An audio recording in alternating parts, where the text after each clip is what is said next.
आज हम बात करने वाले हैं 12th के हिंदी के 100 मार्क्स के चैप्टर नंबर 7 का। चैप्टर नंबर 7 में है ओ सदा नीरा।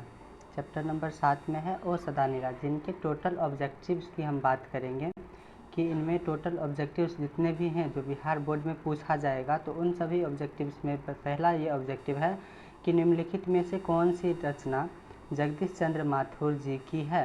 तो जगदीश चंद्र माथुर जी का इनमें से कौन सा है, तो इसका आंसर क्या हो जाएगा? इसका आंसर हो जाएगा ऑप्शन नंबर सी, ओ सदा नीरा। अब अगला क्वेश्चन जो है, अगला क्वेश्चन यह है कि ओ सदा नीरा शीर्षक पाठ किस विद्या के अंतर्गत आता है। यानी ये जो है ओ सदा नीरा निबंध है या फिर कहानी है या कविता है या नाटक है, ये क्या चीज़ है ये पूछा जा रहा है। तो ये ओ सदा नीरा जो है ये एक निबंध है। ये क्या है? एक निबंध है। अब अगला क्वेश्चन जो है, अगला क्वेश्चन ये है कि जगदीश चंद्र माथुर मूलतः क्या थे? निबंधकार थे या कहानीकार थे या नाटककार थे या फिर उपन्यासकार थे? तो ये थे क्या? तो ये थे एक नाटककार थे। ये मूलतः कौन थे? तो नाटककार थे।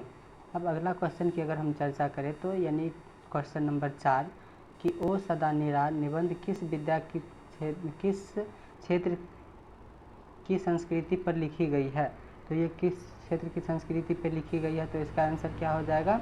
इसका आंसर हो जाएगा ये ऑप्शन नंबर, मतलब क्या है कि सारण, तिरहुत, मिथिला या फिर चंपारण। तो इसका आंसर क्या हो जाएगा? इसका आंसर होगा ऑप्शन नंबर डी, ये चंपारण के थे।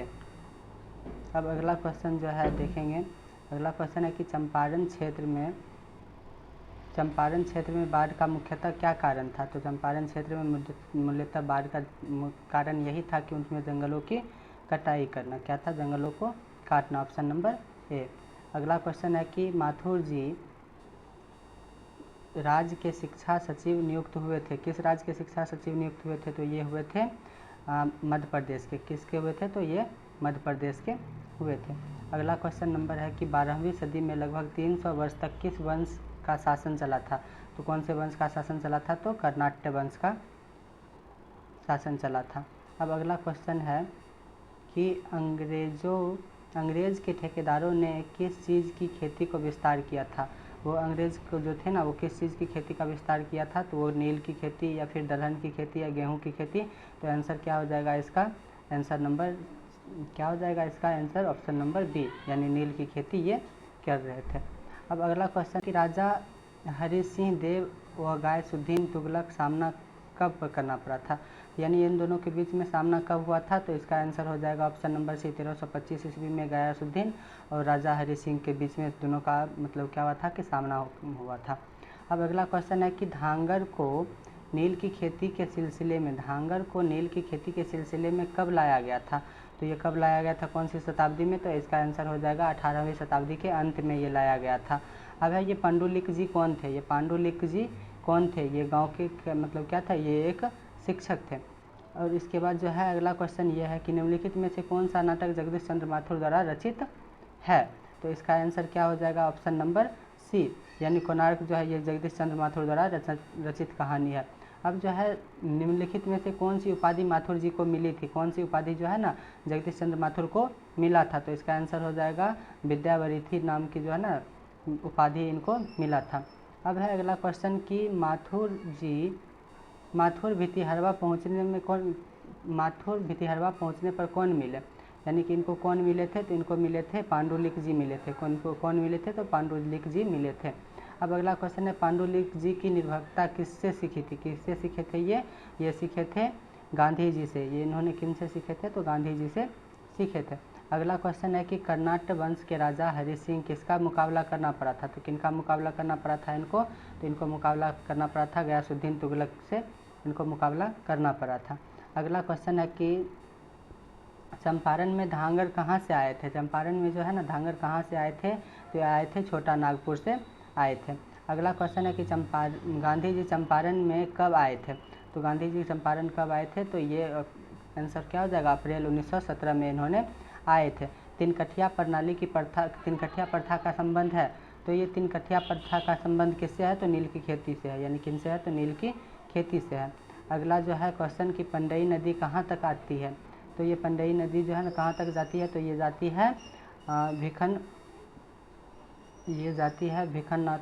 भिखनाथोरी तक ये जाती है नदी। उसके बाद है अगला क्वेश्चन, बराज कहाँ बन रहा था। बराज जो है कहाँ बन रहा था, तो ये कहाँ बन रहा था, ऑप्शन नंबर डी, यानी भैंसालोटन में ये बराज बन रहा था। अब अगला क्वेश्चन हम देखेंगे कि आम्रपाली ने तथागत को क्या सौंपा था, यानी आम्रपाली ने तथागत को क्या सौंपे थे, इन्होंने सौंपे थे आम्रवन को सौंप दिए थे।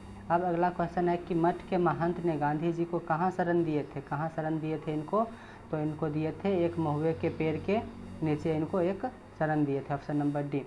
अगला क्वेश्चन है कि माथुर जी का जन्म कब हुआ था, तो इनका जन्म कब हुआ था, तो आंसर नंबर क्या हो जाएगा इसका, ऑप्शन नंबर ए, यानी कि 16 जुलाई 1917 में इनका जन्म हुआ था। अब अगला क्वेश्चन है कि वैशाली महोत्सव का बीजारोपण किया, तो इन्होंने कौन किए थे इनका बीजारोपण, तो जगदीश चंद्र माथुर ने इनका बीजारोपण किए थे। अगला क्वेश्चन है कि कौन सी कीर्ति माथुर जी की नहीं है, तो इनका कौन सा कीर्ति जो है माथुर जी का नहीं है, तो ऑप्शन नंबर सी, यानी कि रेशम कटाई जो है माथुर जी की नहीं है। अब अगला क्वेश्चन ये है कि कौन सी कीर्ति माथुर जी की नहीं है, तो फिर ये क्या हो जाएगा इसका ऑप्शन नंबर डी, भोर का तारा माथुर जी की नहीं है।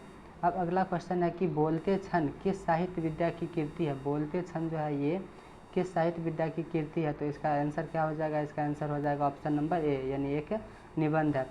अब अगला क्वेश्चन है कि ओ सदा नीरा किसके निमित्त बना करके रखा गया था, तो उनके कौन से नदी को बना करके रखा गया था, तो इसका आंसर हो जाएगा गंडक नदी पे इनकी चर्चा की गई थी। अगला क्वेश्चन है कि थारन शब्द किस शब्द से विकसित हुआ है, यानी कि थारन शब्द कौन से शब्द से विकसित हुआ, तो थार से ये विकसित हुआ था।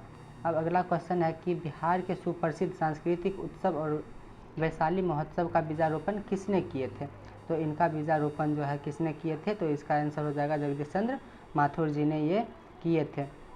ओ मेरे सपने, यानी कि ये ओ मेरे सपने क्या है, उपन्यास है या कहानी है, खंड काव्य है या फिर नाटक है, तो ये क्या हो जाएगा इसका आंसर ऑप्शन नंबर डी, एक नाटक है। ओ मेरे सपने क्या है, एक नाटक है। अब अगला क्वेश्चन है कि गौतम बुद्ध की आविर्भाव कब हुआ था, तो इनको गौतम बुद्ध का आविर्भाव कब हुआ था, तो इनका हुआ था ऑप्शन नंबर बी, यानी कि 2500 वर्ष पहले।